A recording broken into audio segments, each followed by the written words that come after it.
Monsieur Trelawney et le docteur Livesey m'ayant demandé d'écrire ce que je sais de l'île au trésor, du commencement à la fin de nos aventures, sans rien omettre, si ce n'est la position exacte de l'île, et cela parce qu'il s'y trouve encore une partie du trésor, je retourne à l'époque où ma mère tenait l'auberge de l'amiral Benbow, et au jour où le vieux marin, la peau basanée et balafrée d'un coup de sabre, prit pour la première fois logement sous notre toit.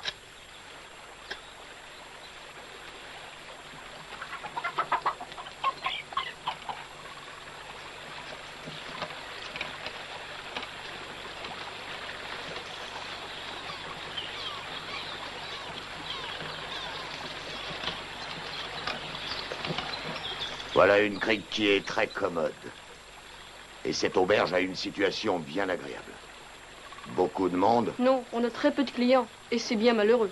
Tant mieux, ça se trouve bien pour moi. Hé, l'ami, amène-toi par ici. Et porte ma cantine à l'intérieur.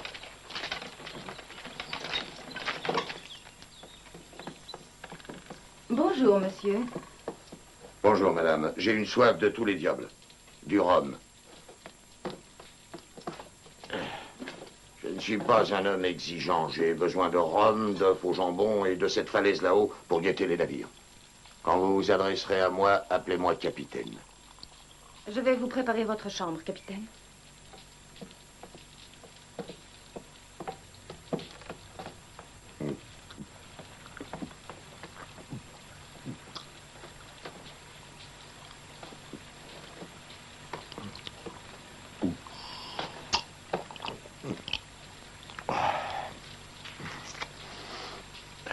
Maintenant, toi, tu vas surveiller tous les bateaux qui arrivent dans la baie.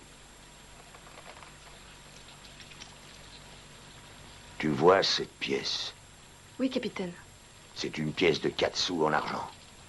Eh bien, elle sera à toi, dès la fin de ce mois. Si tu sais faire ce que je viens de te dire. Bien ouvrir l'œil sur ceux qui débarquent. Et aussitôt que tu verras un vieux marin n'ayant qu'une jambe court me le dire. Un peu de rhum maintenant. Il lui arrivait souvent de réclamer du rhum, mais jamais de payer, si peu que ce fût.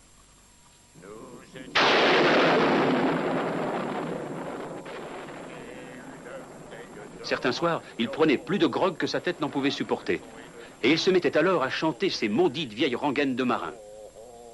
Mais c'était ces histoires qui effrayaient le plus son auditoire. Je l'ai vu faire tremper un gars dans la calumie tellement longtemps qu'il en restait plus rien quand on le ressortait de l'eau. Je me souviens aussi... C'était d'horribles histoires de pendaisons, de tortures, de tempêtes, d'actes de sauvagerie et de ports de l'Amérique espagnole. À l'entendre, il devait avoir passé sa vie parmi les plus féroces sacripants, auxquels Dieu permit jamais de parcourir les mers. Une seule fois, il se trouva quelqu'un pour lui tenir tête. Et ce fut le docteur Livesey, qui un soir s'était arrêté chez nous pour venir dîner avec ma mère. Yo, et une bouteille de rhum. Nous étions 15 sur le coffre du rhum. Yo, chantez donc avec nous. Serait-ce à moi que vous parlez, monsieur? Oui. Je n'ai qu'une seule chose à vous répondre. Si vous continuez à boire du rhum, le monde sera vite débarrassé d'un sale individu.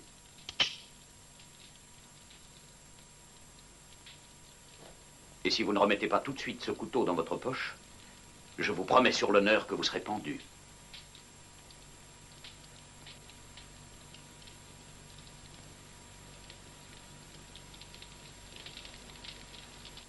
Bah... Et si j'entends formuler la moindre plainte contre vous, soyez assurés que je saurai vous faire décamper d'ici. Tenez-vous-le pour dit. Du rhum.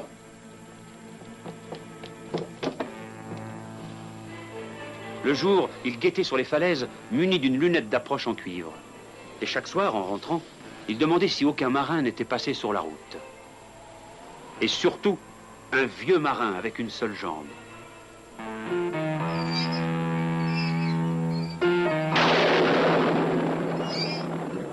À quel point ce personnage hantait mes rêves, j'ai à peine besoin de le dire. Les nuits de tempête, quand le vent secouait les 4 coins de la maison, et que le ressac rugissait dans la baie et assaillait les falaises, je m'attendais à le voir sauter derrière moi et me poursuivre. C'était le plus atroce de mes cauchemars.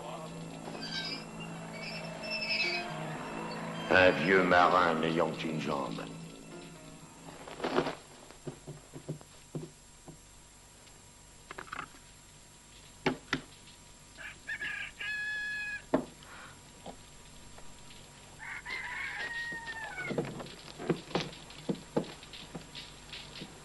Est-ce que c'est ici que loge à présent mon vieux compagnon Billy?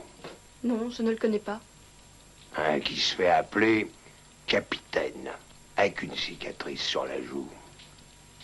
C'est-à-dire... Très bien. Et la cicatrice, elle est sur la joue droite. Alors, c'est bien, mon camarade. Dis-moi où il est, alors. Est-ce que tu me comprends?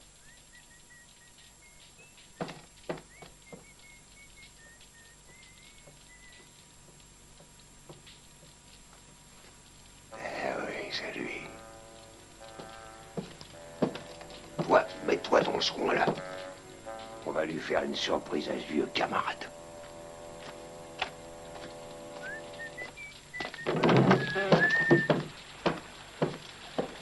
Billy. Chien noir. Chien noir qui est venu ici rien que pour revoir son cher camarade Billy. Alors, tu m'as repéré. Eh bien, je vais tout d'abord m'asseoir, si tu veux bien. Et on va causer franchement, vieux camarade. Toi, sors et laisse la porte grande ouverte. Et cherche pas à écouter ce qu'on va se raconter.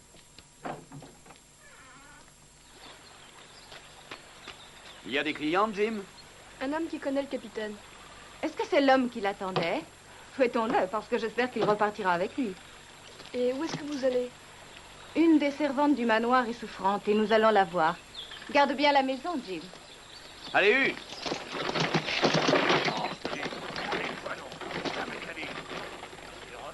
T'allais le cuire avec ça, t'entends? C'est pas bourlingué pour rien. Pendant des années avec le capitaine Flint. Il me l'a donné avant de mourir. Et je le partagerai avec personne. Et surtout pas avec toi, un lâche de ton espèce. Et tu peux dire aux autres qu'ils ne s'amusent pas à venir ici, parce qu'ils ressortiront pas vivants.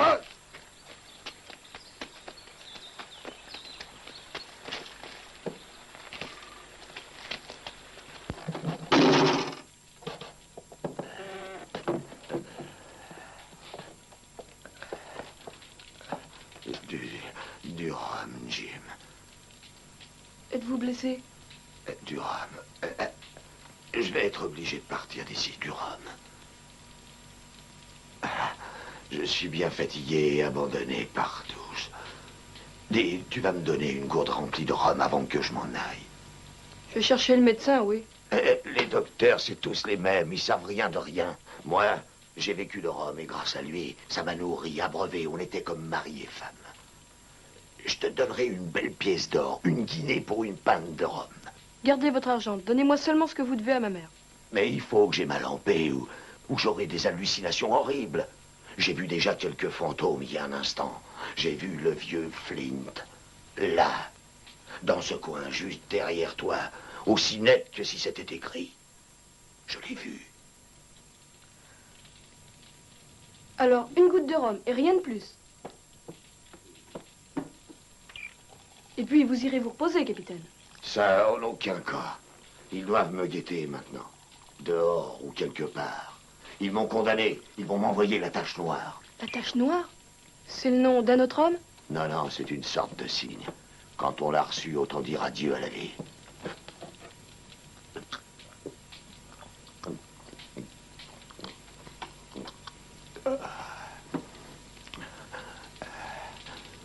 C'est ma vieille cantine qu'ils veulent avoir. Flint, avant de mourir, m'a donné une carte. Toi, veille au grain, t'as compris? Et je t'en donnerai la moitié. La moitié de quoi, capitaine? Il y aura du brouillard sur la mer cette nuit. Il se pourrait bien que ce soit l'occasion que les fantômes attendent pour escalader la falaise et venir ici. Fais bien attention. Pour chien noir? Pour chien noir ou piou. Tous les autres. Et celui qui n'a qu'une jambe. Celui-là plus que tout le reste. Celui-là plus que tout le reste.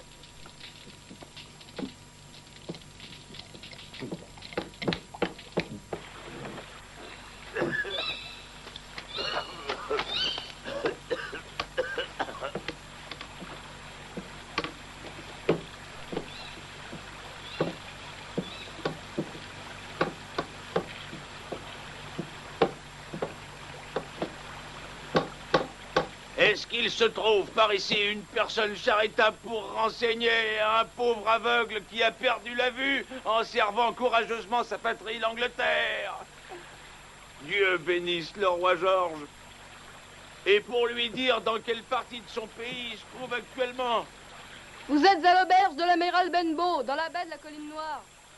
J'entends une voix jeune. Vous voulez bien me tendre la main, mon jeune ami, et me faire entrer dans l'auberge?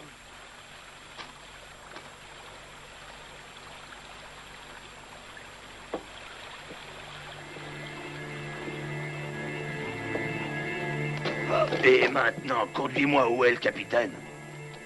Oh! Conduis-moi droit auprès de lui ou je te brise le bras. Conduis-moi droit auprès du capitaine et quand on sera entré, tu crieras, il y a un ami pour vous, Bill. Allez, avance maintenant. Oh.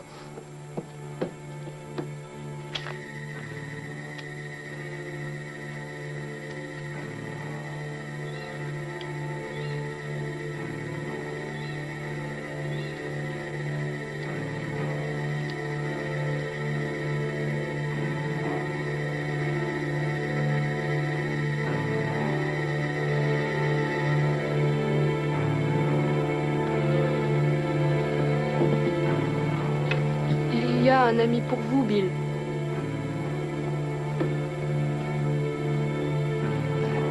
Maintenant, Bill, reste bien sagement où tu es.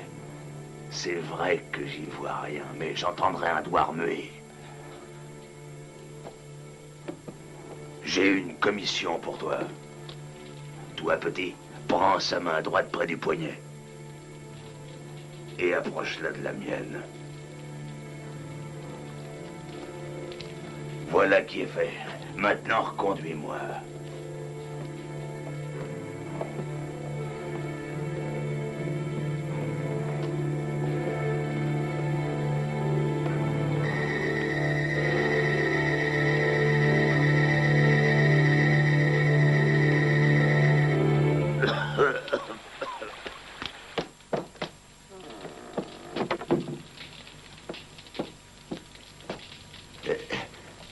Ils ne mourront pas comme ça. Le vieux loup de mer a encore de la défense. Jim, là, sous l'escalier, ma vieille cantine de marin. Voici la clé. Ouvre cette cantine.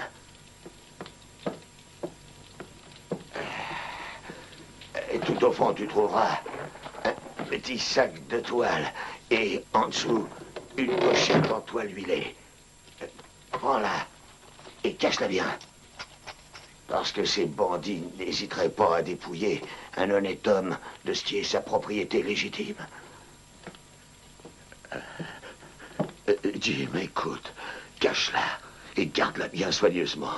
N'en dis rien à qui que ce soit.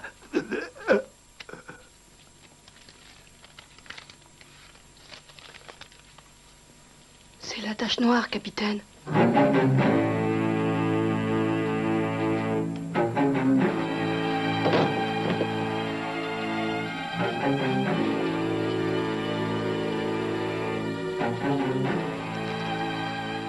Tu as jusqu'à 10 heures ce soir.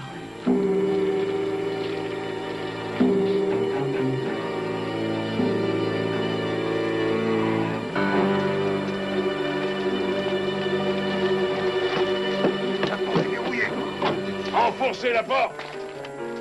Vite! Allez, cassez la fenêtre! Dépêchez-vous! Allez, dépêchez-vous! Enfoncez la porte! Allez, suivez-moi! Ah.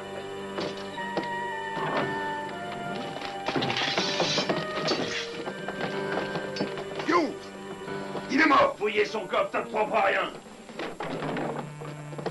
Piou, quelqu'un est passé avant nous. Le coffre a été retourné de fond en comble. Regardez bien.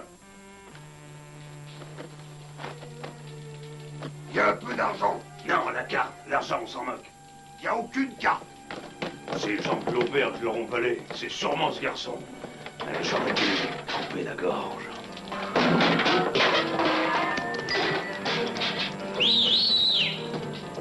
Ça veut dire qu'il faut décamper en vitesse. Non, pas encore. Ce satané petit bonhomme ne peut pas être bien loin.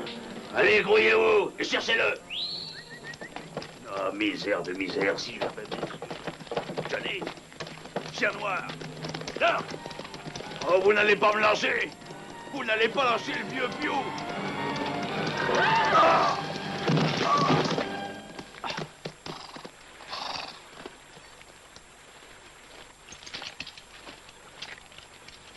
Pour dire à un mendiant.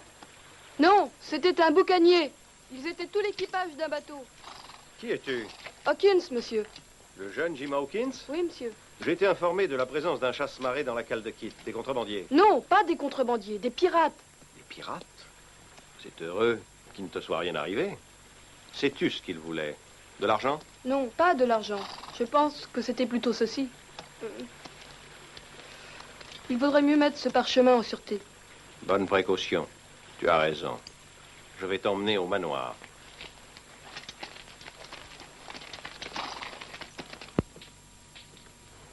Monsieur Dance, vous êtes un brave. Quant à l'accident qui est arrivé à ce maudit mécréant, c'est un acte moral comme celui de piétiner un cafard. Ce jeune Hawkins est aussi un brave. Asseyez-vous, madame. Alors, monsieur Dance, ces bandits sont toujours dans les parages. Oui, monsieur. J'ai bien l'honneur, messieurs.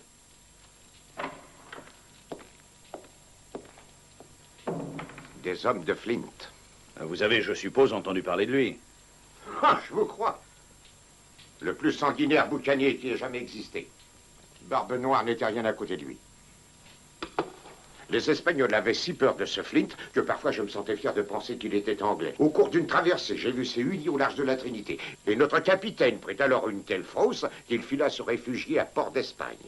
Est-ce que Flint avait un trésor, monsieur? Un trésor? Oui, et quel trésor? Il était plus riche que la couronne d'Angleterre. Le moindre indice sur l'endroit où le vieux Forban l'a caché vaudrait une fortune. C'est peut-être pourquoi on voulait ceci. Peut-être que ce qu'il y a là-dedans mettrait sur la piste.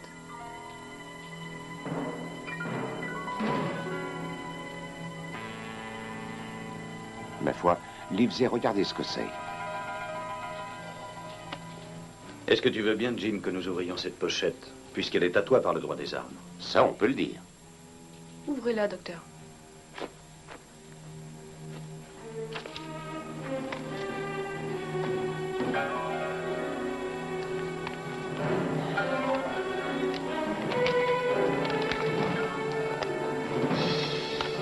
C'est visiblement le plan d'une île.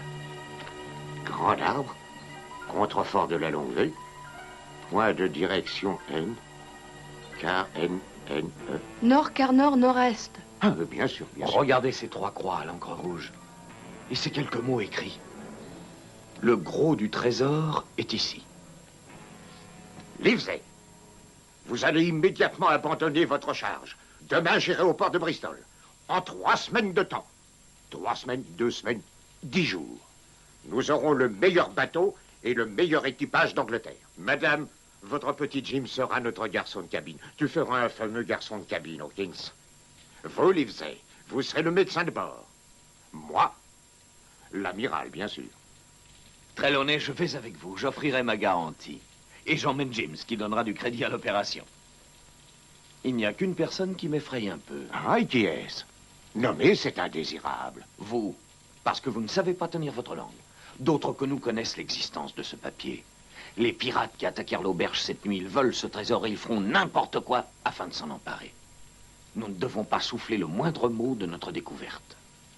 Livesey, vous avez raison, comme toujours. Quant à moi, je serai aussi muet qu'une tombe.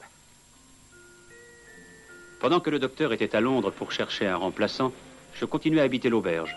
Je me mis à rêver de voyages en mer, de paysages merveilleux, d'îles étranges. Parfois, je les imaginais peuplées de sauvages ou de bêtes féroces qui nous pourchassaient. Mais rien dans mes songes ne fut jamais aussi étrange ni aussi tragique que ne le devinrent nos véritables aventures.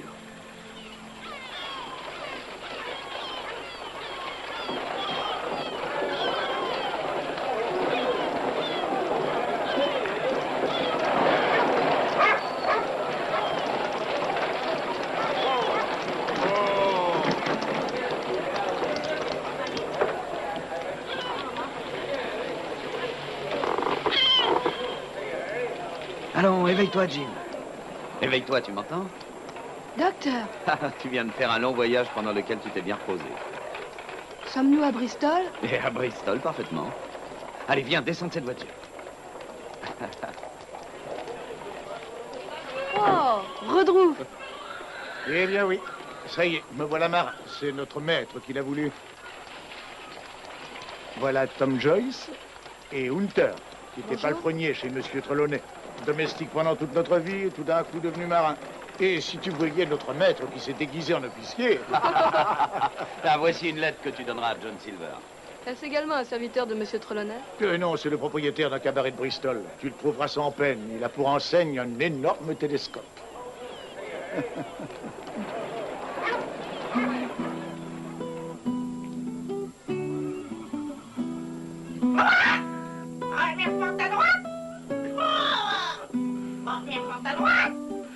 Je l'ai perdu pendant le même abordage où le vieux Pew, lui, a perdu ses 2 quinquets. Le chirurgien qui m'a rafistolé ça, c'était quelqu'un. Des études, des causes en latin, comme je te cause. Ça l'a pas empêché d'être pendu, comme les autres, et revu au soleil le jour où il a rencontré Bonjour, Marthe Noire. monsieur.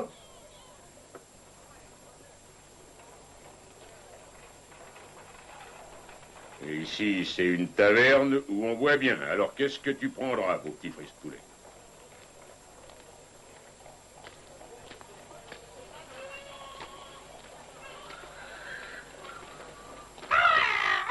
Je bois du rhum.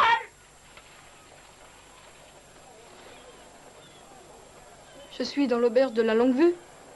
Oui, tu y es, mais le rhum, c'est du sirop pour les vieilles éponges comme nous, pour les délicats comme toi, frise poulet. C'est la patronne qui s'occupe d'eux. Viens ici, ma jolie. Eh, viens ici, ma jolie. Elle prépare des petits plats qu'elle mijote pendant des heures. C'est des recettes des îles, d'où je l'ai ramené. Voilà. Merci. Ça Y a pas de emporte quoi. la bouche. Allez. C'est ma femme. Et elle n'est pas toujours très commune. Vous êtes Monsieur Silver? Barbecue, qu'il m'appelle. Ou encore, plus souvent, Long John. Je suppose que tu ne sais pas ce qu'ils veulent dire par Long John. Non, monsieur. Je n'en sais rien du tout. Un nom de cannibale, frise poulet. Long John, c'est ainsi qu'ils appellent la viande, la chair humaine. Qu'est-ce qui va pas? Tu crois que je vais te manger? Non, monsieur. Les sauvages, ils vont te trouver appétissant et très tendre à mâcher. C'est quoi ça? Surtout quand c'est cuit doucement, je te le dis, à petit feu. Comme ils font ça chez les cannibales. Va en redemander un morceau. Tandis que je vais te déchiffrer ça. Mais je te le dis, va pas naviguer chez les mangeurs d'hommes. Attends d'être plus coriace. Je ne... Jim Hawkins, monsieur. Je suis votre garçon de cabine. Oui, c'est ce que ça dit ici. Dans ce que Trelawney écrit là. Alors on sera copains. On travaillera tous les deux dans la même conduite. Chien noir! Chien noir! Arrêtez-le! Arrêtez-le! Mais où vas-tu, toi? Attends, peux-tu n'as pas payé, petit salaud? Oh, attends, petit papa.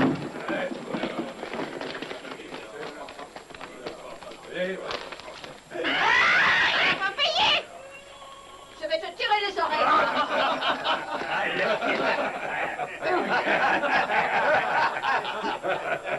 Oui.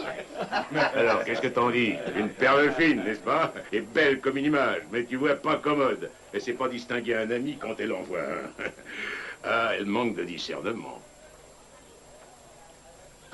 Comment tu as dit qu'il s'appelait? Un nom comme chien. Chien noir. Tu es sûr que c'était bien un chien noir? Je crois que... Oui, j'ai déjà vu cette éponge ici. Il venait souvent, avec un mendiant aveugle. Oui, c'est ça. Je connais ce mendiant aveugle. Il s'appelle Pew. Pew. C'est bien son nom, maintenant je suis sûr. Pew. Il a l'air d'un requin, Quel malheur que je ne suis plus l'homme que j'étais, Jim Hawkins. Si j'étais encore comme j'étais, je te l'aurais attrapé, ce chien noir. Dis-le-moi, qu'est-ce que je peux faire dans l'état où je suis?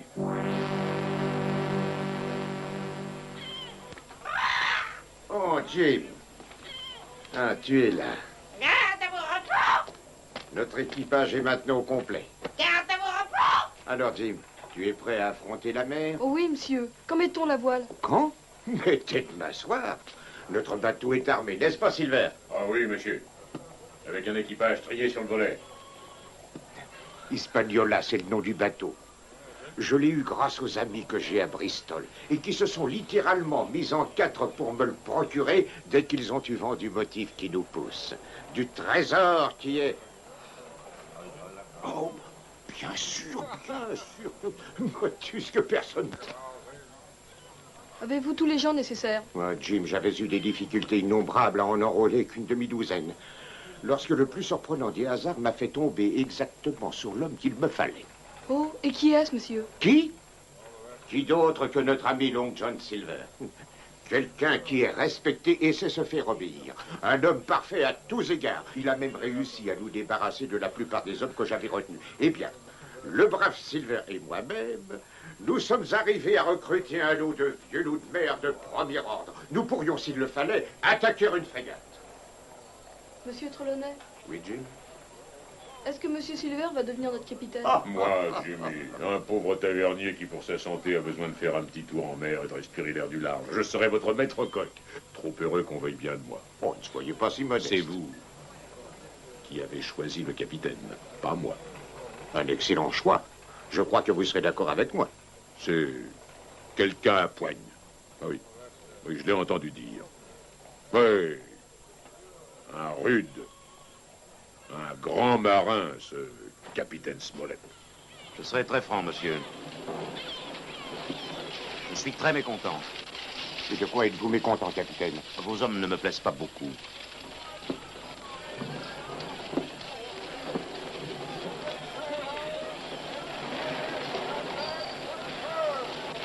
Le second que vous m'avez donné est un ivrogne. Mais le reste de l'équipage est satisfaisant, n'est-ce pas, Livesey?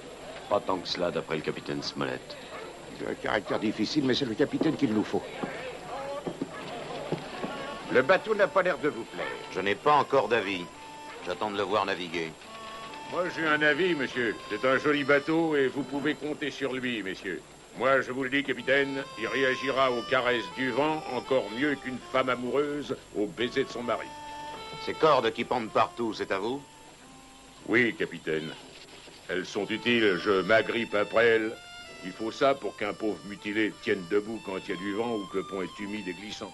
Vous avez une béquille? Oui, capitaine. Alors enlevez-moi ces cordes. Excusez-moi. Ah, voilà Jimmy, passe le plateau à tout le monde. Je vais enlever mes petites cordes. Rassurez-vous. Une tournée de Madère, messieurs, pour fêter le départ du bateau, avec les compliments de votre maître coq. Silver, Oui, monsieur. vous connaissiez déjà ce navire? La vérité, c'est que je connais les marins qui ont bourlingué dessus et ils m'en ont parlé. Je m'en doutais. N'oubliez pas votre béquille.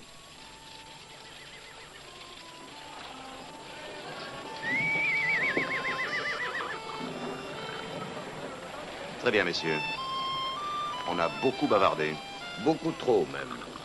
Au point que le dernier des matelots en sait plus long que moi. Je ne sais pas lequel de vous détient cette fameuse carte. Comment? Mais tout le monde parle d'une île et le bruit en est parvenu jusqu'à moi. Je sais aussi qu'il y a des croix pour marquer l'endroit où se trouve un trésor. Je n'ai jamais dit quoi que ce soit. Il n'empêche qu'ils sont tous au courant, monsieur. Je ne veux pas en savoir davantage ou je donne ma démission. Je retiens ces paroles. Il me donne une piètre opinion de vous. Tim, va t'amuser.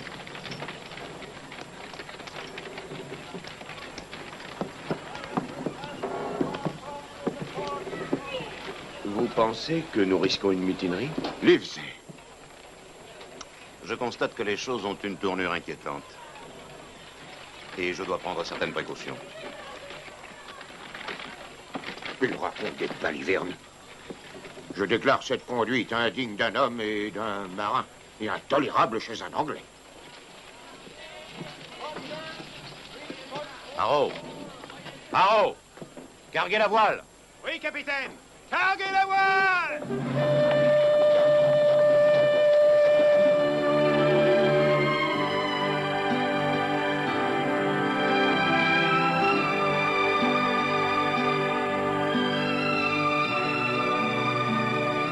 Le Hispaniola se révéla excellent. L'équipage était parfaitement capable. Et le capitaine connaissait à fond son métier. Pour ma part, je passais des journées agréables en compagnie de Long John Silver. Les récits de ses aventures me passionnaient et je ne me lassais pas de les écouter. T'entends ça, Jimmy? C'est le capitaine Flint qui nous prédit le succès de notre voyage, n'est-ce pas, capitaine?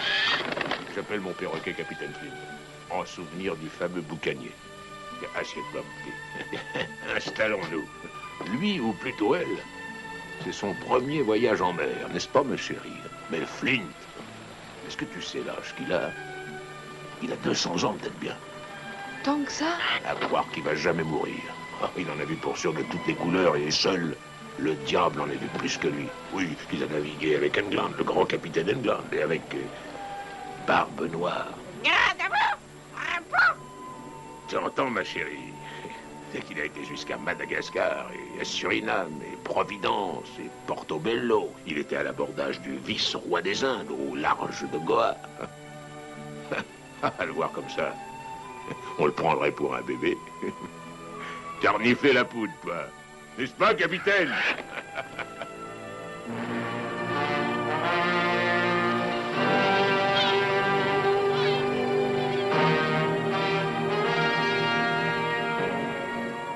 Notre second se révéla être pire que ne l'avait craint le capitaine. Après 2 ou 3 jours de mer, il apparut sur le pont complètement ivre. Et il exerçait une influence fâcheuse sur les hommes. Cependant, nous ne pouvions comprendre où il prenait son alcool. C'était l'énigme du bord.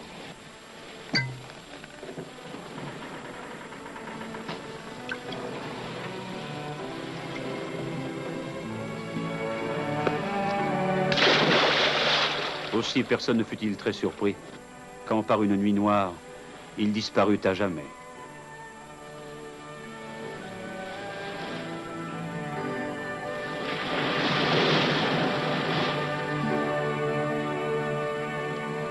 Tombé à la mer. Eh bien, messieurs, cela nous évitera d'avoir à le mettre au fer. Mais alors, qui allons-nous nommer à sa place? Je ne veux pas me mêler de la conversation, mais le quartier-maître Israël Hans, lui, est un vieux marin. Expérimenté, prudent et habile. Certainement quelqu'un à qui on peut se fier en presque toute chose. Votre opinion ne nous intéresse pas, monsieur Silver. Retournez à la cuisine.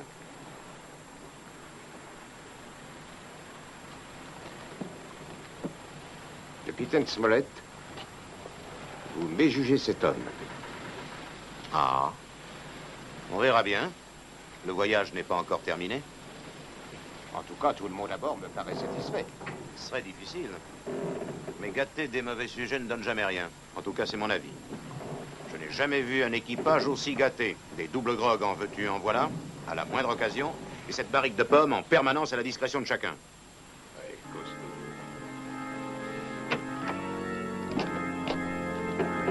Mais, comme vous le verrez, la barrique des pommes ne fut pas inutile. Car sans elle, rien ne nous eût avertis. Et nous aurions tous péri sous les coups de la trahison.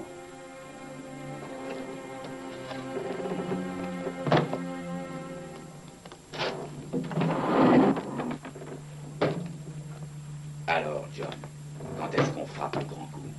Quand? Mais par tous les diables, c'est eux qui ont la carte de l'île, n'est-ce pas? Je sais pas où ils l'ont fourré. Et toi, pas davantage. On agira quand ces beaux messieurs auront déniché le trésor pour nous. En attendant, Georges Méry, tu coucheras là. Tu auras la vie dure, mais tu fileras doux. Jusqu'au moment où je jugerai bon que ça change. Toi, tu es malin, Georgie. Capitaine Smollett est un bon navigateur. Laissons-le diriger le bateau pour nous. Et Israël, montre-toi, mon garçon, va me chercher une pomme.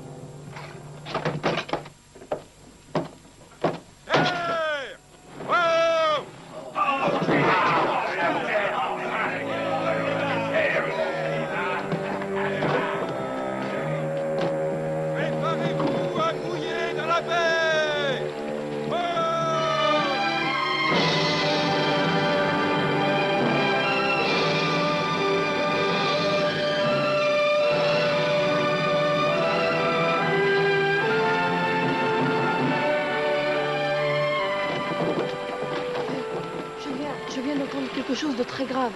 Il faut absolument que vous sachiez ce qu'il prépare contre nous.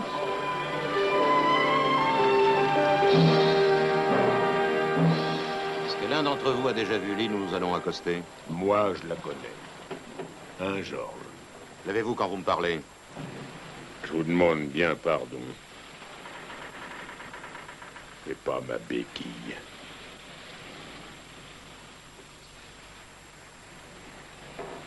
Le mouillage le plus sûr doit être au sud. Il y a là une colline que il nomme la Longue Vue. La Longue Vue, c'était le nom de votre taverne. Simple coïncidence. Merci, Israël. Ce point était une vigie qu'utilisaient les anciens pirates. Ils venaient ici radouber ou nettoyer leurs bateaux. Demande bien pardon, capitaine.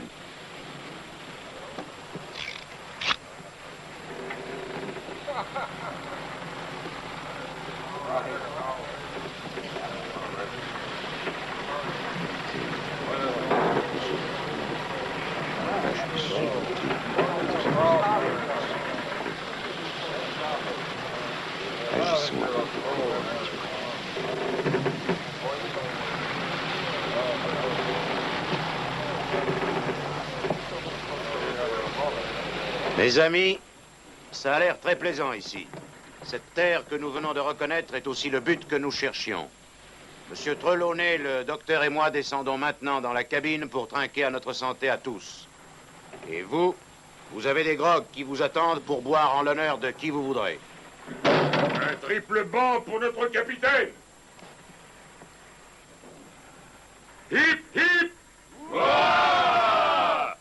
Hip, hip! Hurrah! Hip, hip! Hurrah!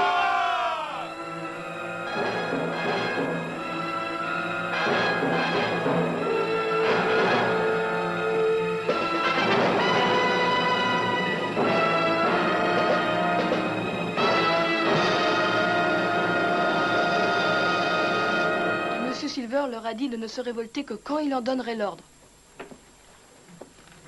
Guette bien le moment où tu pourrais te sauver sans qu'il te voie. Oui, docteur. Les autres ne prêteront pas grande attention à toi, j'imagine, mais méfie-toi de lui. Ce bandit sera très décoratif quand il se balancera à la grande vergue. Moi, je ne veux de mal à personne, Israël. Alors maintenant, pour en revenir à ces messieurs qui sont dans leur cabine. Tu es de mon avis, Georgie? Quand nous aurons le trésor, nous réembarquons et nous les abandonnons bien gentiment sur cette île. Où ils crèveront de faim. C'est ce qu'aurait fait le capitaine England. Ou bien nous en faisons de la chair à pâté. C'est ce qu'aurait fait le capitaine Flint sans un canon. Ou aussi notre ami Billy Bones. Quel dommage que Billy ne soit plus là. Oh, les morts ne mordent pas. Je suis aussi sûr de mes serviteurs que de moi-même. Cela fait déjà 3 hommes, plus nous-mêmes. Plus le jeune Hawkins. Nous sommes donc 7.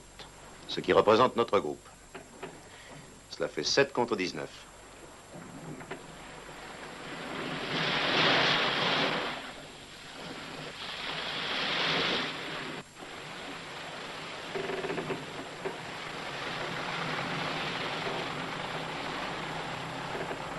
Capitaine, l'attitude de ses jambes déplaît. Oui, mais si je risque un ordre de plus, l'équipage tout entier se jette sur nous. Mes amis, la journée a été chaude. Nous sommes tous fatigués. Nous avons aussi besoin d'eau. Une promenade à terre ne fera de mal à personne. Hans, quelques hommes seulement restent à bord, les autres prendront l'embarcation. Je ferai tirer un coup de canon 1 heure avant le coucher du soleil.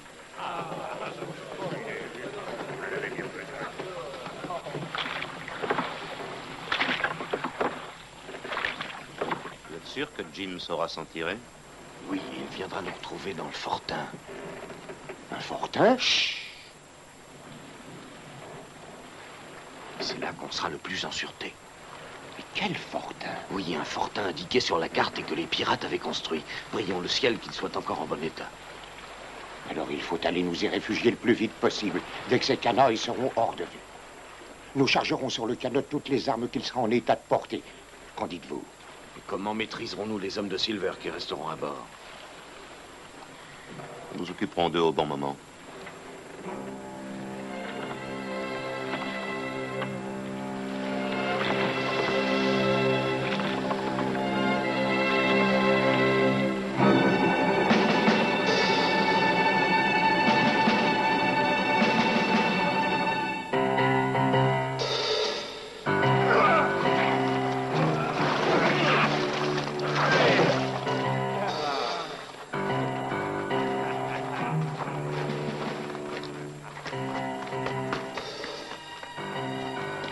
Jimmy!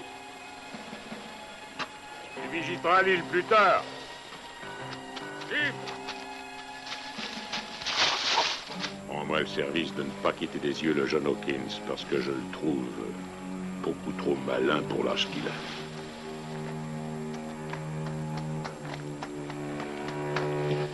Danger? Oui. Et les autres? Est-ce qu'ils marchent tous avec nous? Il y a Alain, qui n'est pas d'accord. Et cet imbécile de Tom. T'inquiète pas, je lui dirai 2 mots à Tom.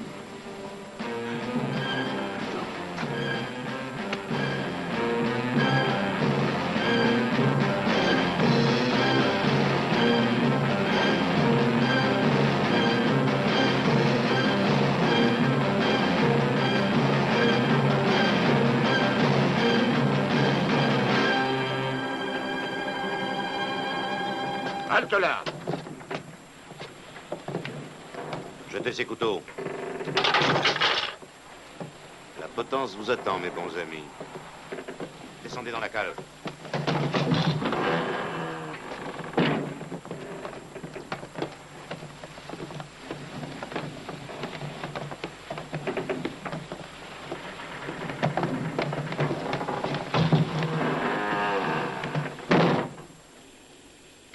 Voyons, Tommy, toi, un garçon intelligent. Car tu es un garçon intelligent, au fond. Et mieux que ça encore. Je t'ai jugé du premier coup d'œil. Et j'ai la meilleure opinion de toi. Ne me force pas à changer d'avis. Voilà pourquoi je t'avertis. Réfléchis un peu. Si tu marches pas avec nous, comment tu crois que ça se passera?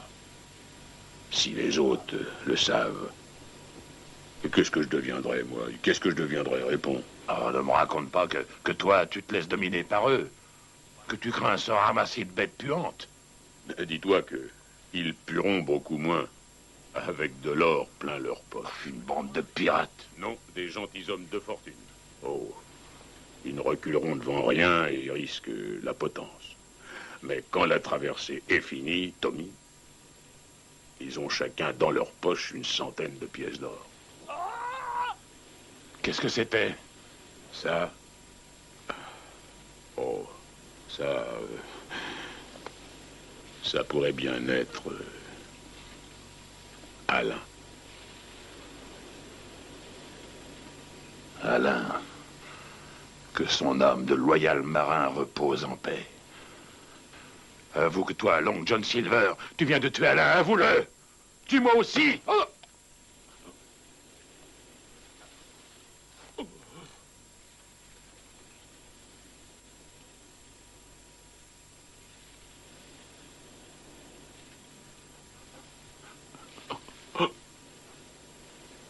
a jamais eu quelqu'un qui se soit permis de me tenir tête et qui ait vu le jour se lever le lendemain, Tommy. Dommage que tu le saches si tard.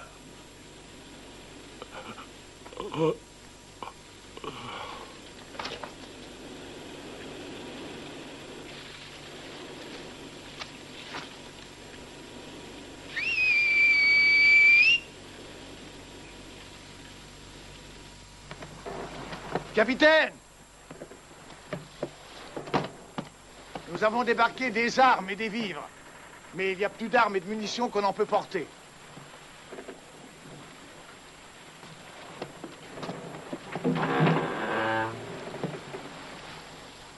Vous en bas, vous m'entendez bien? Toi, Abraham Gray, c'est à toi que je m'adresse. Gray, tu es tout de même un brave homme. Je vais quitter le bateau maintenant. Et je te donne l'ordre de suivre ton capitaine. J'ai les yeux fixés sur ma montre. Et je t'accorde 30 secondes pour te joindre à moi.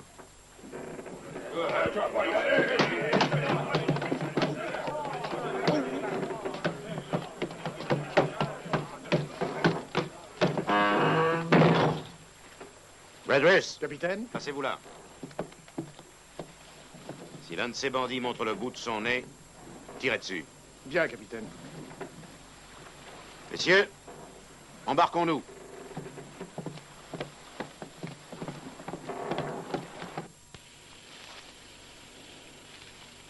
John! Long John! Ils sont partis avec le canot et ils vont vers le rivage! Ils nous ont joué, les crapules.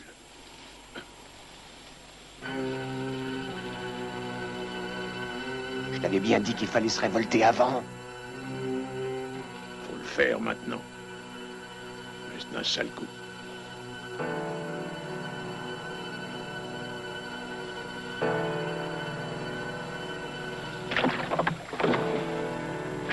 Jamais nous n'arriverons à cette allure. Tâchez de ramer plus fort. Non, nous embarquerions trop d'eau. Où est-ce qu'ils veulent aller? Dans l'ancien fortin de Flint. Il faut les avoir. Les mousquetons et les fusils sont restés enfermés dans une cabine du bateau. Job, toi et quelques autres. Tâchez de leur barrer la route du fortin.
Ben Gunn. Ben Gunn. C'est moi. Je suis le pauvre Ben Gunn. Oui. Et j'ai pas parlé à un chrétien depuis des années. Abandonné il y a 3 ans. Abandonné. J'ai fui. J'ai envie d'un morceau de fromage. Un morceau. Un bout de chèvre. De chèvre? Tu n'as pas un petit morceau de fromage sur toi? Mais non. Mais si jamais je remonte à bord, je vous donnerai tout le fromage que vous voudrez. À bord? Qu'est-ce que tu as dit? C'est le bateau du capitaine Flint? Étiez-vous un ami du capitaine Flint?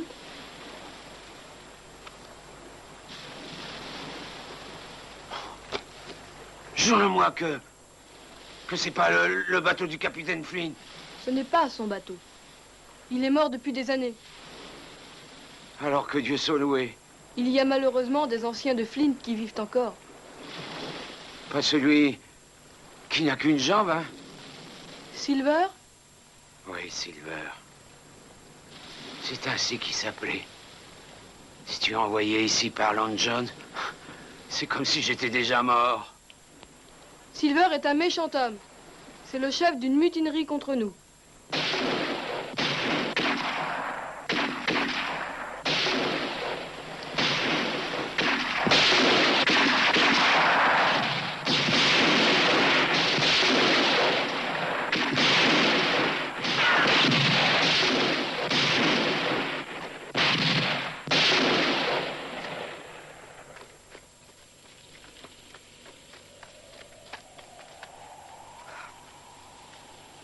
Ce sont tes amis?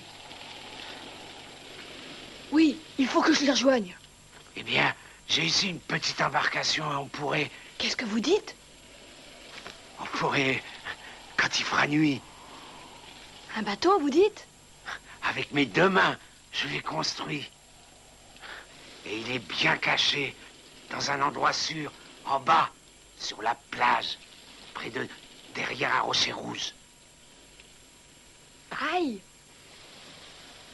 Comment est-ce que tu t'appelles? Jim. Jim, en me voyant dans cet état, tu ne le croiras pas. Eh bien, je suis riche. Ça t'étonne? Oui. Vous n'avez pas l'air très riche. Oh, Jim. Riche. Riche. Tu béniras le hasard. Oui, car tu as été le premier qui m'a trouvé.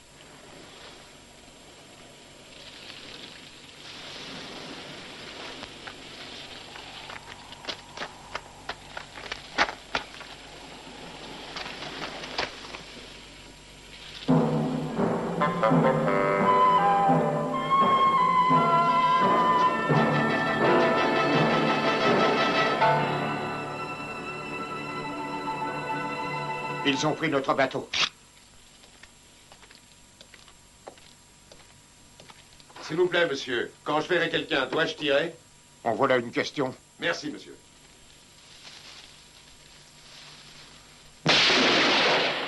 Avez-vous touché votre homme? Oh non, monsieur, je crois que je l'ai manqué. Ne tirez pas, c'est moi! Ne tirez pas, c'est Jimmy! C'est Jimmy! C'est le jeune Jim Hawkins. Dieu soit béni, il est sain et sauf.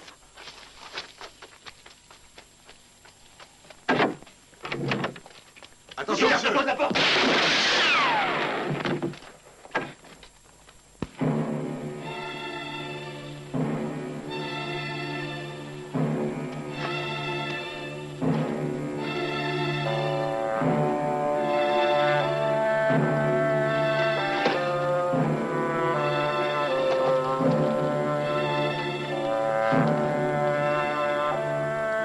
Qui va là? Halte ou je tire? Je viens en parlementaire. Je suis porteur du drapeau blanc. Il se contraint que c'est un piège. Gray, continue à le tenir en joue.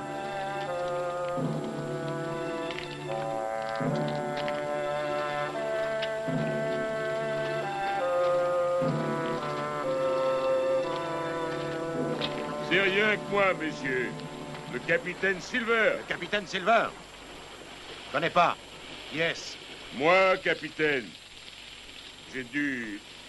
Après votre désertion, capitaine... Désertion? Mais oui, capitaine. Les pauvres abandonnés m'ont choisi comme capitaine.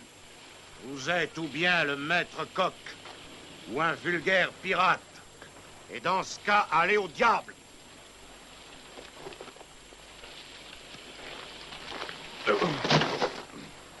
Laissez-le. Si vous avez quelque chose à nous dire, eh bien, dites-le. Docteur.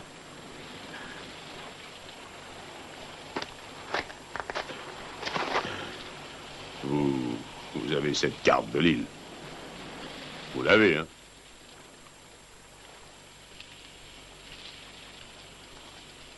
C'est possible. Nous voulons cette carte, messieurs, pour nous emparer du trésor. Vous n'avez qu'à nous la donner et nous vous ramènerons à bord. Et moi, je vous garantis, ma parole d'honneur, de vous déposer quelque part en lieu sûr. Je crois que vous ne pouvez rien espérer de mieux. Non, rien. Et j'espère que ceux qui sont avec vous dans ce fortin ont retenu mes paroles. Parce que ce que je dis pour un vaut aussi pour tous. Maintenant, écoutez-moi. Vous amènerez les mutinés ici un par un, vous m'entendez, et désarmés. Et moi, je m'engage aussitôt à les mettre tous au fer. J'ai mal entendu. Et vous, on vous fera un procès dans les règles en Angleterre. Vous ne trouverez pas le trésor. Vous croyez ça? C'est sûr. Merci. Je vous remercie beaucoup. D'ailleurs, vous ne savez pas manœuvrer un bateau. Vous auriez tort de le croire. Capitaine.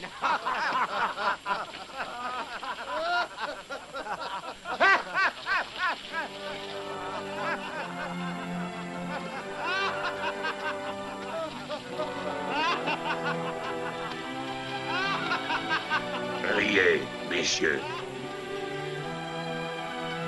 Je défoncerai votre maudit fortin comme une barrique de rhum.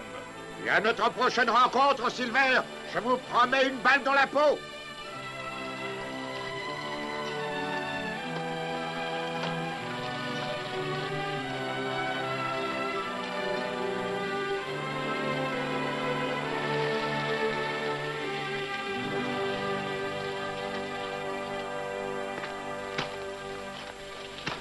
Alors, barbecue. Il y en a un que je réclame. Je réclame Trelawney. Et je dévisserai avec joie sa tête de veau hors de ses épaules. Et les autres? Les plus heureux seront bien ceux qui crèveront. J'arrive de ce côté-là.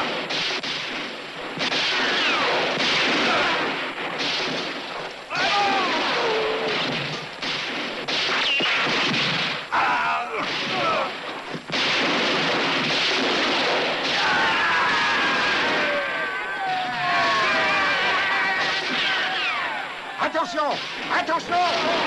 Vite! Recharge! Hunter! Recroisez!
qui se sauvent à toutes jambes.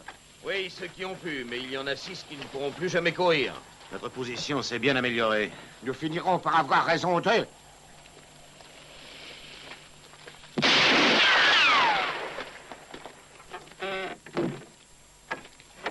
L'intelligence. Et que voulez-vous dire? Maintenant, usons d'intelligence. Stratégie et tactique. Aucune bataille ne se gagne sans cela. Avant tout, il faut des renseignements précis sur ce qu'ils comptent entreprendre par la suite. Vous avez raison en principe, mais nous n'avons personne qui puisse nous renseigner.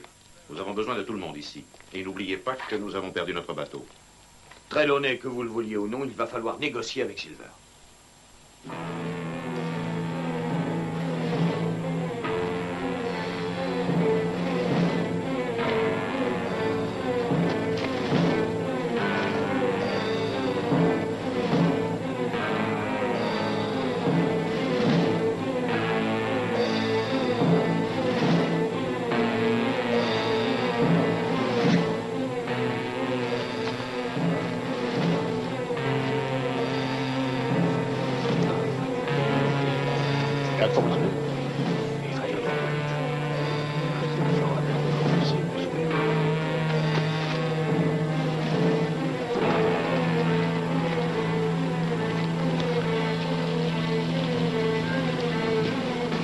Et toi, tu es comme eux.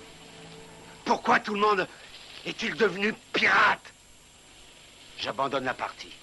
Le mieux, c'est que vous alliez au Fortin. Je sais qu'on y prendra soin de vous et que vous serez à l'abri de tout. Est-ce qu'il voudrait bien aussi me ramener en Angleterre? Sans aucun doute. Et va-t-on me pardonner? Si vous savez vous rendre utile, sûrement. Je leur dirai rien. À personne. Tant que j'aurai pas une garantie écrite. Et un morceau de chèvre. Rien que un tout petit morceau de chèvre. Là-bas, il y a tous les fromages que vous voudrez. Je suis des vôtres alors. Attendez! Et votre petit bateau, où est-ce qu'il est? Ah, il faut que tu me donnes le fromage d'abord. Non, le bateau d'abord. Qu'est-ce que tu vas en faire? Je ramerai jusqu'au bateau, je trancherai ses amarres et je le laisserai aller où le vent l'entraînera. Pourquoi? Parce que je devine le projet des pirates, c'est lever l'ancre et prendre la mer. Ce serait un bon moyen de les en empêcher. Venez!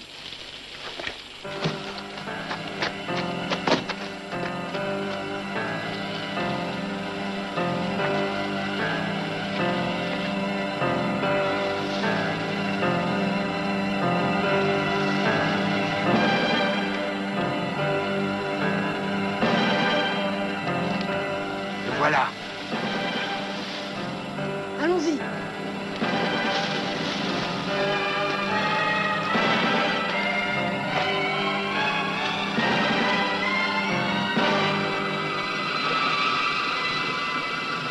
Monsieur Gann! Monsieur Gann!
Écoute-moi une bonne fois.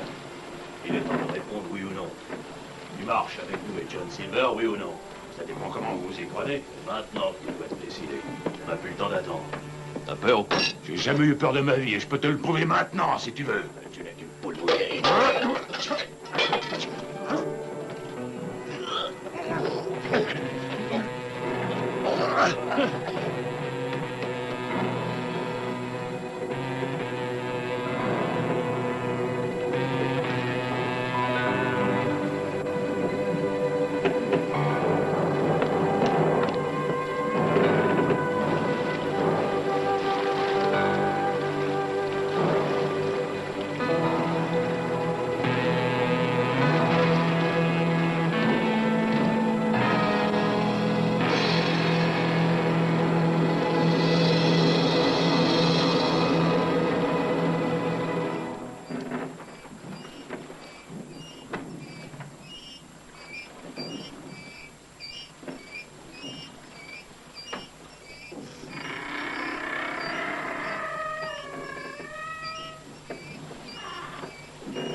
Ça alors, d'où est-ce qu'il sort, ce morveux?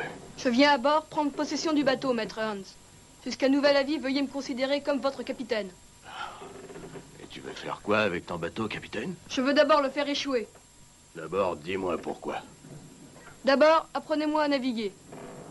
T'es mort, mais mort de pas!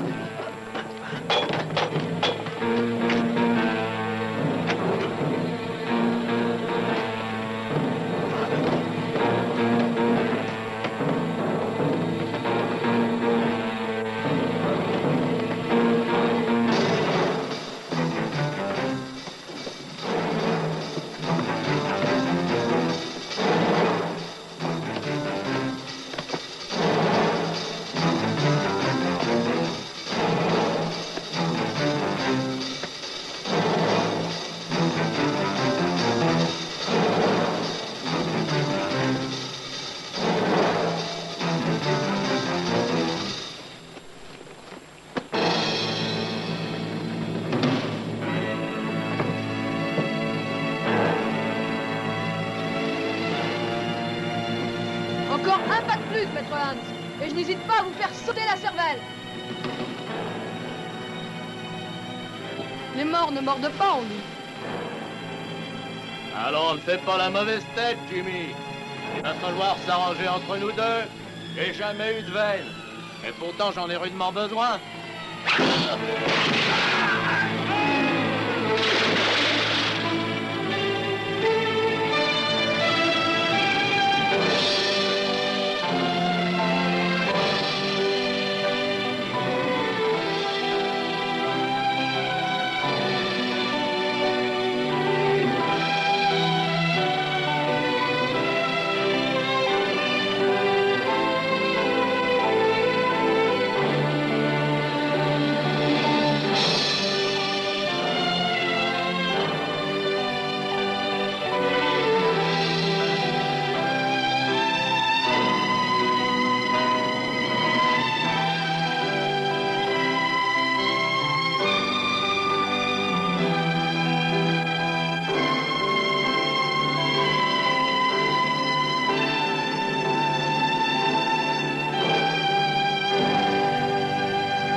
Monsieur Trelawney. Docteur. Tiens.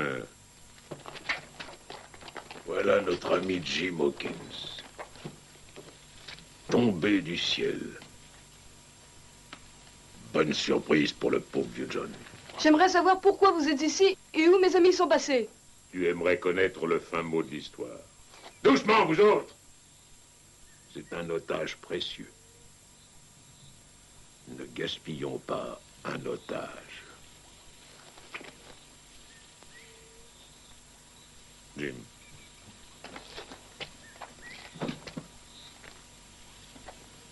Mets-toi derrière moi. Il y a quelques heures, dans notre abri, c'est le docteur qui est venu avec un drapeau blanc. Voyez-vous, Silver, capitaine Silver, vous êtes fait. Plus de bateau. Le bateau, et j'ai pu le constater, a disparu. Négocions, a dit le docteur, et nous voilà ici avec des provisions et du cognac et à l'abri dans ce fortin. Quant à Jim, a ajouté le docteur, ça j'ignore où il est, que le diable l'emporte, et d'ailleurs, ça m'est égal. Nous en avons assez de lui. Et c'est tout? Ce sont ses propres paroles, Jimmy. Vous voudriez que je passe de votre côté? On va pas t'y forcer. Crois surtout pas ça. Seulement, on se plaît toujours en ta compagnie. Moi, je vais vous dire.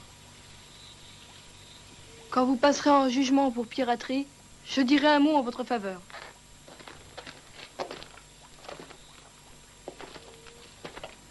Vous êtes très mal en point. Vous avez perdu le bateau, des hommes et le trésor. Toute votre expédition n'est plus qu'un échec. Et si vous voulez savoir pourquoi, c'est grâce à moi. Caché dans le tonneau de pommes, j'ai surpris votre complot. Et j'ai aussi amené le bateau là où aucun de vous ne le verra jamais. Faudrait avant tout qu'on règle son compte à Jim Hawk.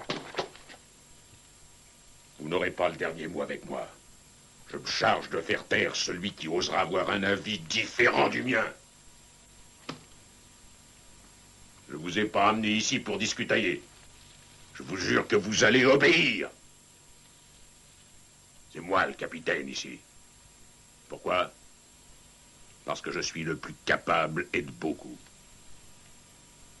Et ce petit Jimmy, on n'en voit pas tous les jours un pareil.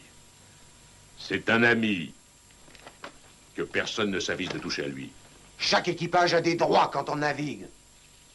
Et je réclame mes droits.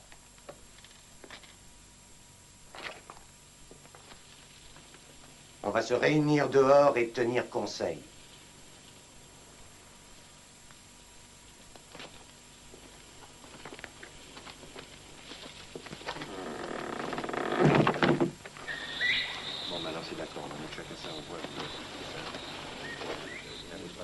Écoute-moi bien, Jim Hawkins. Faut pas perdre de vue que tu risques d'être tué. Et même ce qui est bien pire, d'être torturé. Bon, ben c'est d'accord. C'est moi qui lui en ai. Bon. Jim, je suis ton allié aujourd'hui. Mais pourquoi est-ce que le docteur m'a donné le plan? Pourquoi? Il vous a donné la carte? Oui, et je suis sûr que ça cache quelque chose. Sûrement qu'en donnant cette carte, il a eu une pensée cachée.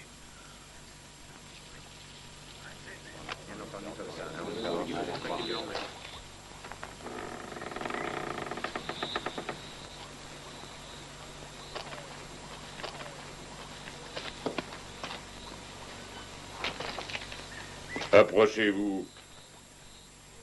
Je connais la musique.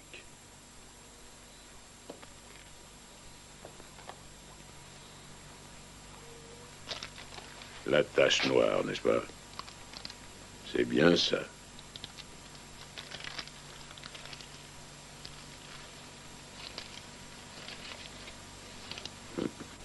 Déposé, rien que ça.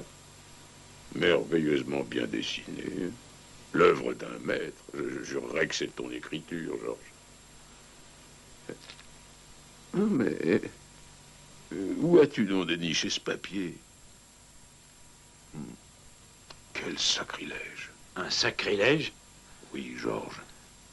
Tu as arraché la page d'une Bible. Quelle folie de déchirer une Bible. Oh, mais qu'est-ce que je t'avais dit? Ça porte malheur que je t'avais dit. Oui, vous serez tous pendus, ça fait plus aucun doute maintenant. Georges Méry, tu as essayé de devenir capitaine à ma place. Eh bien, toi bientôt tu iras danser. Tu vas danser la gigue quand tu te balanceras au bout d'une corde sur le quai des Potences dans la bonne ville de Londres. C'est ainsi que finira la danse de Georges Méry. Vous les avez peut-être déjà vus, les pendus à des chaînes. Rappelez-vous, vous les avez vus, quand les oiseaux leur picorent les yeux. Ta maladresse a gâché toute l'expédition. Ma maladresse? Moi qui ai fait un marché avec le docteur quand vous m'avez supplié à genoux tellement vous étiez abattu. Regardez ça. Regardez ce que j'ai obtenu.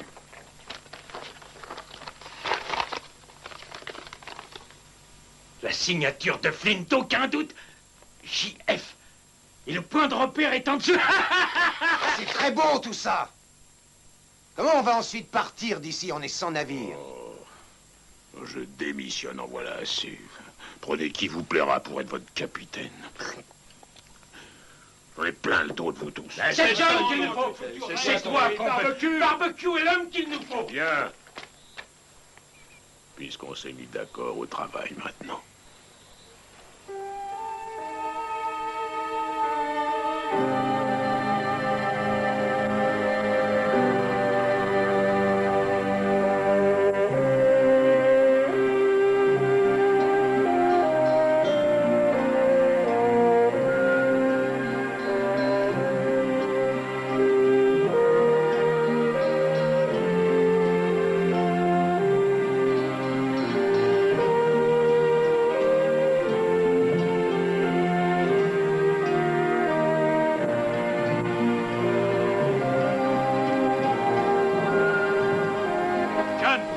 regarde.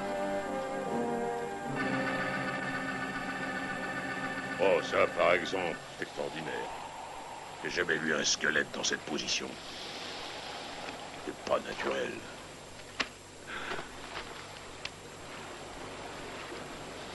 C'est le vieux Flynn qui a dû faire ça. Il a toujours aimé que les autres soient inconfortables. La plaisanterie était son fort. Il adorait ça, ce bon Flint. C'est bien un tour de sa façon. Là, il n'y a pas d'erreur.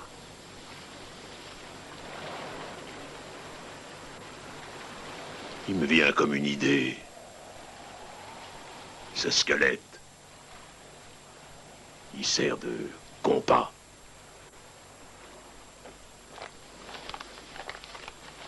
Maintenant, étudie le tracé à partir d'ici. D'ici, on voit la pointe extrême de l'îlot, du squelette qui fait comme une dent. Tu n'as qu'à faire le point dans l'alignement des os. Tu entends, Georges Méry? Ce sont de petits os, n'est-ce pas?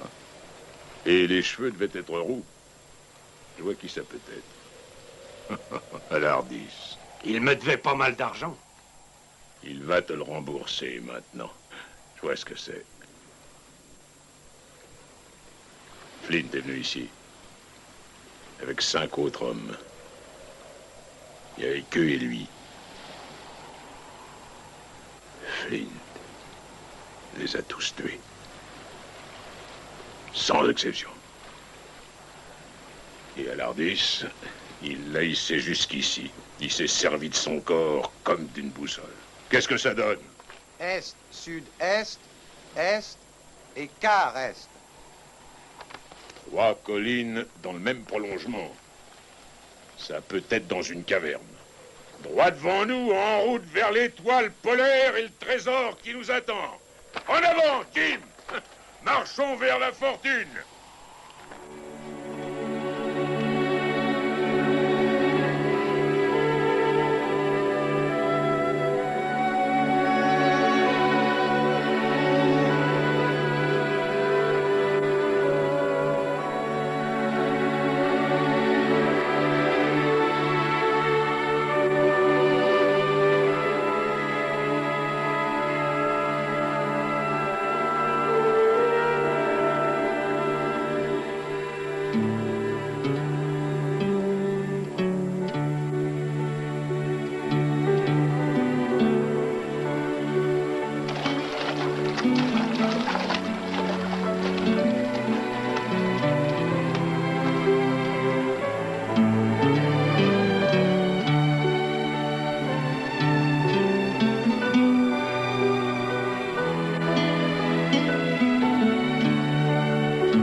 Voici la tombe de Flint, il n'y a aucun doute.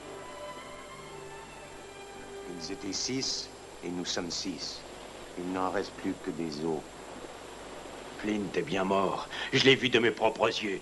Il était étendu avec des sous sur les paupières. Il est mort et enterré. Mais si jamais un esprit revenait, ce serait celui de Flint. Venez.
chair et en os. Vous pouvez m'en croire. David.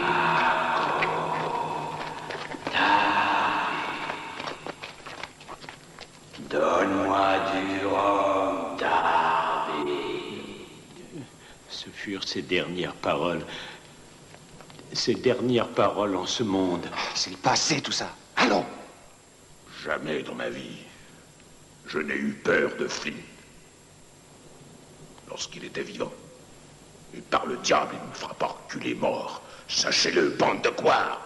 Il y a 700 000 livres à moins d'un quart de mille d'ici. Et certain. Quand a-t-on vu des gentilshommes de fortune tourner le dos à un monceau d'or pareil à cause d'un vieux marin ivrogne? Et de plus, qui est mort? David. Ferme ça, John. Défie pas les revenants. David. Cette voix-là, c'est une voix qui ressemble assez à celle de Flint. Ça pourrait bien, quand j'y songe, une voix que je connais. Une voix que j'ai connue. Oh. Parbleu, mais c'est celle de Ben Gunn. Alors c'était Ben Gunn, alors... Ça fait pas de différence. Non. C'est pas lui qui est ici. Il est mort aussi. Aussi mort que Flint. Oh, personne n'a peur de Ben Gunn. Qu'il soit vivant ou mort, personne n'a jamais eu peur de lui. Et venez, il y a quelque part, tout près, un trésor de 700 000 livres en pièces d'or.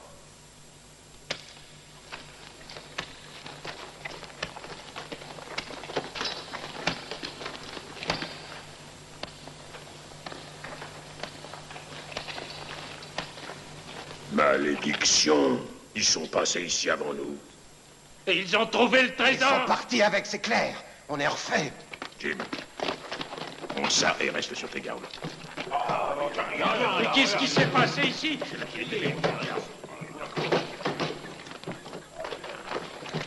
Est-ce que c'est ça le trésor? Et moi, je vous dis qu'il s'est moqué de nous tout le temps. Regardez dans la tête qu'il fait. Mary, tu veux devenir capitaine encore? T'es vraiment un intrigant incorrigible. Ils ne sont que deux contre nous. Ce vieil infirme dont la stupidité nous a amenés sur cette île pour rien. Et l'autre, ce sale petit morveux que je vais étriper avec joie. George, cette fois ton compte est réglé.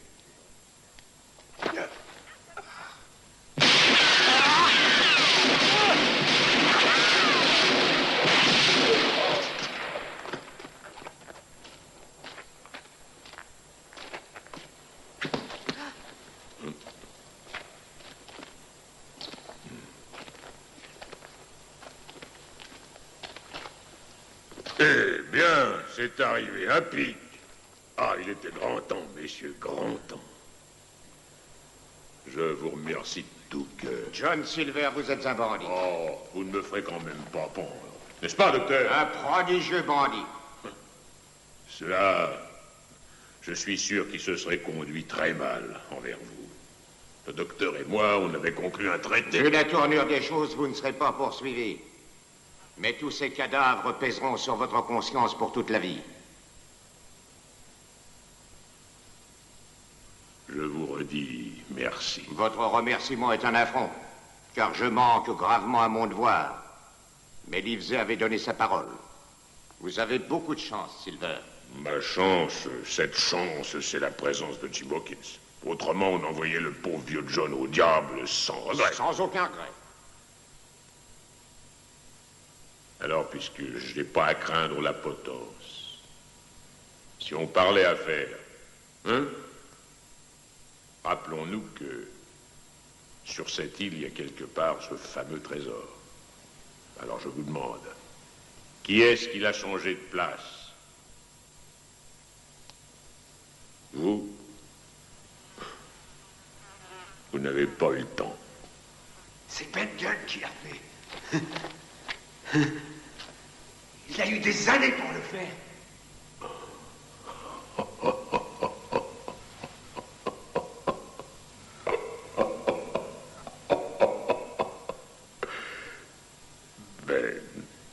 Ben.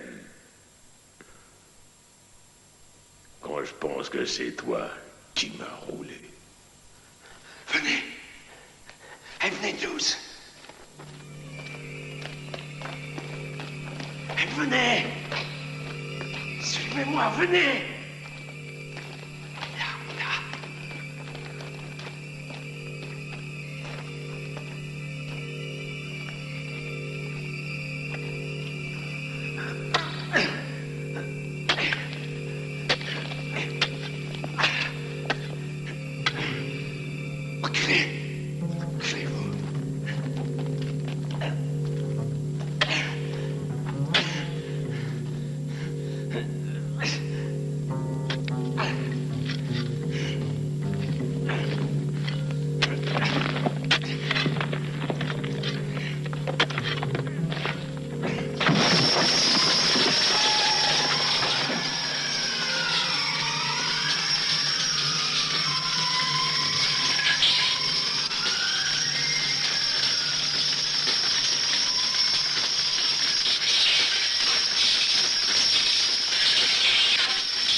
Monnaies anglaises, françaises, espagnoles et portugaises. Louis, doublons, guinées et sequins aux effigies de tous les rois d'Europe. Bizarres pièces orientales, pièces rondes, pièces carrées, bijoux, toutes les monnaies du monde, je crois. Et par leur nombre, elles devaient être comme les feuilles d'automne après l'orage. Une fois le trésor chargé à bord, nous levâmes l'ancre en direction du port le plus proche de l'Amérique espagnole. Il nous fallait compléter notre équipage. Le docteur Livesey et M. Trelawney, m'emmenant avec eux, débarquèrent pour recruter les matelots. La vue de tant de figures avenantes nous offrait le plus agréable contraste avec notre séjour dans l'île. Absorbés par ce spectacle, nous ne prîmes pas garde que la barque de passage quittait l'Hispaniola. Et quand nous regagnâmes le bord, Long John Silver avait disparu. Parti. Oui, monsieur, parti. Il a fui pendant que la bordée de quart sommeillait. Et je dois ajouter qu'il n'est pas parti les mains vides. Une lettre pour moi. Un sac de pièces d'or, Jimmy. N'en fais pas grief à un pauvre vieux marin. Ainsi que quelques bagues et quelques bracelets. C'est si peu dans ma pauvre vie errante.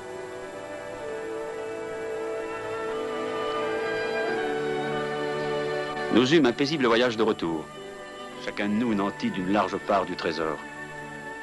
De Silver, nous n'avons plus jamais entendu parler. Ce formidable marin à une jambe a enfin disparu de ma vie. Quant à cette maudite île, pour rien au monde, je ne consentirai à y retourner. Les plus terribles cauchemars sont ceux où j'entends le ressac se briser sur ses côtes et où je m'éveille en sursaut à la voix stridente de Capitaine Flint qui hurle à mes oreilles